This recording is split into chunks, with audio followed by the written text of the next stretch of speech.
The lights hit the stage harder than usual. There's a crackle in the air, the kind that says something's coming, something big. Stephen Colbert steps out after a week-long break, and the crowd is loud, louder than usual. Not just happy to see him, but buzzing. Like they already know tonight isn't just another night of jokes and applause. There's an edge in the cheers, a kind of electricity that says everyone knows who's about to walk out next. Colbert plays it cool. He smiles, drops a couple light jokes, but he's holding something back. Then he drops the name. Elon Musk. The room reacts instantly, a weird mix of clapping, laughter, and some clear discomfort. Not everyone's cheering. Some people are shifting in their seats. That name hits different. You can feel the split. Some people think genius. Others think chaos. The show cuts to a short, sharp flashback montage. Elon tweeting wild stuff at 2 a.m., rolling his eyes in board meetings, laughing off questions about labor rights, talking about putting chips in brains, and that one awkward Mars colony speech. It's all there, like a highlight reel of drama. Then we're back, and Colbert's eyes say it all. This isn't going to be a soft conversation. And then Elon walks out, calm, polished, maybe a little too polished. He's wearing that familiar half-smile, like he knows he's the smartest person in the room. But his eyes scan the audience quick. He picks up on the vibe. It's not all love tonight, not even close. They shake hands, sit down, and smile for the cameras. But that smile, it doesn't go past their mouths. The room goes quiet for just a second longer than usual.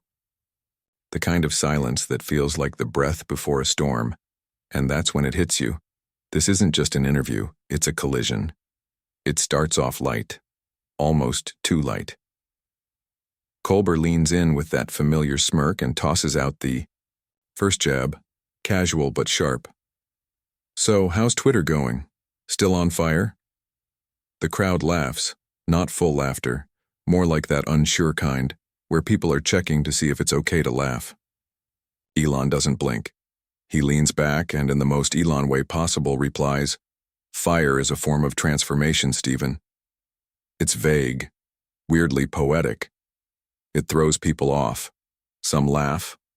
Others just sit there trying to figure out if that was a real answer.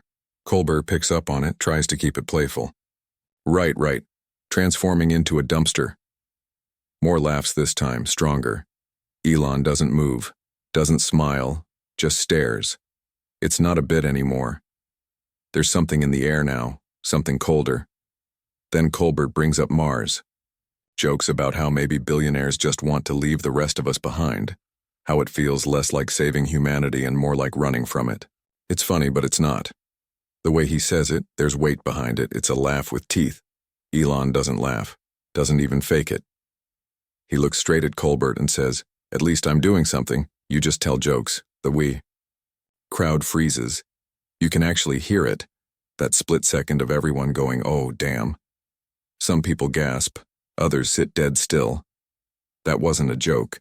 That was the first real hit. Colbert's face shifts. Just a little. The smirk drops for a beat, then comes back, but tighter. Smaller. That's the moment it turns. The mood in the room changes. The back and forth isn't fun anymore. It's not two guys playing around. It's two people standing their ground. The crowd feels it. The cameras catch it.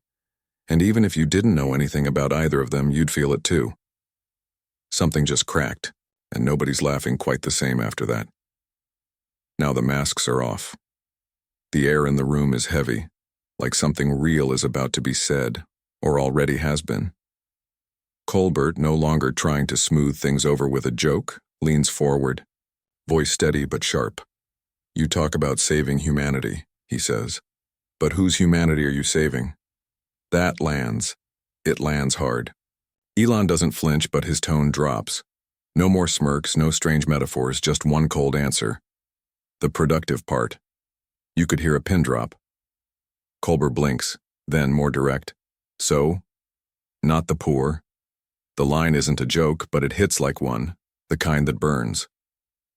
The room is split again. Some shift uncomfortably in their seats. A few clap, unsure. Others just stare. Elon shrugs, says something like, "I'm not running a charity, Stephen. I build things." And there it is. The old Elon, the engineer, the disruptor, the guy who prides himself on doing what others can't. But Colbert doesn't let it slide. He nods slow, almost like he's giving Elon a second to rethink. But then he goes in. "You also dismantle unions and mock disabled people on Twitter. So where exactly is the line?" That sentence cuts through the whole room like a knife. Some gasp, some clap, sharp and quick, a few cheer. But the laughter's long gone. Now it's about values, about what matters, about whether genius excuses cruelty. Elon doesn't back down. "I'm not a politician," he repeats. "I don't give speeches, I solve problems." Colbert shoots back. "What problems? The ones poor people deal with, or the ones rich people pay to solve?" The tension isn't just between them anymore. It's in the crowd, on the crew's faces, even in the quiet between each word. This isn't just a TV interview now. It's a mirror. A fight about power, money, progress, and who gets left behind. And you can feel the room shifting, not fully turning on Elon, but pulling back, reevaluating. It's not about who's right or who's smarter. It's about who you trust with the future. And right now, that answer isn't so clear anymore. It happens fast, but not suddenly. The whole interview had been edging toward this. Two men pushing each other, pretending it's still banter until someone finally snaps. And that someone is Elon. Colbert asks another question. Not even a sharp one this time. Maybe something about accountability. But Musk doesn't answer it. Instead, he leans forward, eyes locked on Colbert, and says, "You're a scripted clown for a dying media empire." Boom. The crowd reacts instantly. Gasps, then scattered cheers, but also some sharp boos. Colbert doesn't flinch. He gives Elon that tight, knowing smile and fires back just as cold. Better that than a cult leader with a spaceship. Now it's chaos. The audience erupts. Some people are clapping like it's the final scene in a movie. Others aren't sure what just happened. The camera can't decide where to stay, on Elon, whose face has gone stone cold, or on Colbert, who's trying not to blink too hard. And then Elon snaps. Not loudly, not cartoon style, but with a kind of rage that's been building for years. "You're all sheep," he says, standing up, voice louder than it's been all night. "None of you build anything. You sit here, you clap, you laugh, but you've never made anything real." He rips the mic off his jacket. Not carefully either. You can hear the tape tear. The wire snaps back like a rubber band. His water glass tips as he pushes his chair back, crashing to the floor with a loud clatter. You see someone off stage, maybe a producer, rush toward him, saying something, hand out in a calming gesture. Elon doesn't even look. He keeps walking. Security moves in. Not to stop him, just to make space. They let him go. There's no yelling. No one dares to grab him. He's gone before anyone fully understands what just happened. Colbert sits there completely still. He doesn't crack a joke. He doesn't smirk. He just looks into the camera, eyes a little wider than usual, and says, quiet but firm, "That wasn't in the script." That line hangs there like smoke. The camera stays on him longer than usual. The band doesn't play.